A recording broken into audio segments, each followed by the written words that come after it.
वल्लभाचार्य के अष्टछापी शिष्यों में प्रथम शिष्य कौन थे? तो ध्यान रखना है, इसका जो सही उत्तर है वह है कुंभनदास। वल्लभाचार्य के अष्टछापी शिष्यों में प्रथम शिष्य थे कुंभनदास।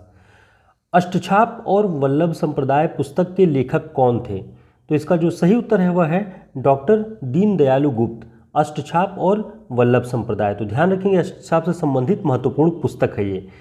डॉक्टर नगेंद्र के अनुसार नंददास का जन्मवर्ष क्या है? तो आपको ध्यान रखना है 1533 ईस्वी माना है डॉक्टर नगेंद्र ने नंददास जी का जन्मवर्ष। ये अष्टछापी कवियों में माने जाते हैं, ये भी ध्यान रखेंगे। उत्तर प्रदेश के सूकर खेत के सूरो रामपुर में इनका जन्म हुआ है। ध्यान रखेंगे उत्तर प्रदेश में नंददास जी का जन्म है, सूकर खेत रामपुर गांव में।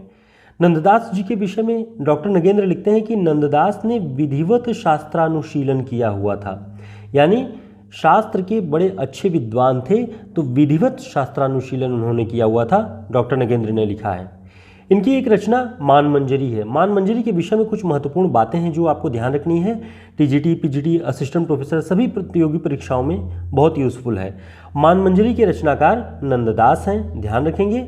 इसके विषय में डॉक्टर नगेंद्र की पुस्तक में लिखा है कि अमरकोश के आधार पर शब्दों के पर्यायवाची ही लिखे गए हैं इस पुस्तक में, यानी पहली पंक्ति में कुछ और है और दूसरी पंक्ति में उनका पर्यायवाची है। तो अमरकोश के आधार पर मानमंजरी में पर्यायवाची शब्दों का पूरा उल्लेख है।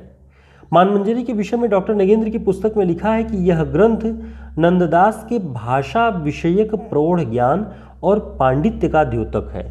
तो कभी भी प्रतियोगी परीक्षाओं में पूछे कि नंददास का कौन सा ग्रंथ उनके भाषा विषयक प्रौढ़ ज्ञान और पांडित्य का द्योतक है, तो वो रचना है मानमंजरी।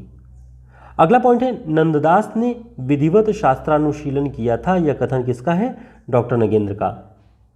सुदामा चरित की जो कथा है, यानी नंददास जी की एक रचना है सुदामा चरित, बहुत प्रसिद्ध है, आप लोग जानते होंगे।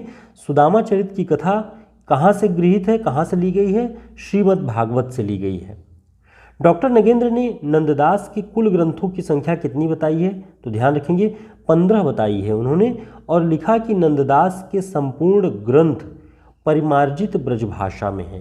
तो इतनी महत्वपूर्ण बातें आपको हिंदी साहित्य के वन लाइनर के अंतर्गत प्रतिदिन शॉर्ट वीडियोस के माध्यम से पता चलती रहेंगी। वीडियो अच्छा लगा हो तो लाइक ज़रूर करें, चैनल को सब्सक्राइब कर लें प्रतिदिन ऐसे ही वन लाइनर को बहुत कम समय में जानने और समझने के लिए।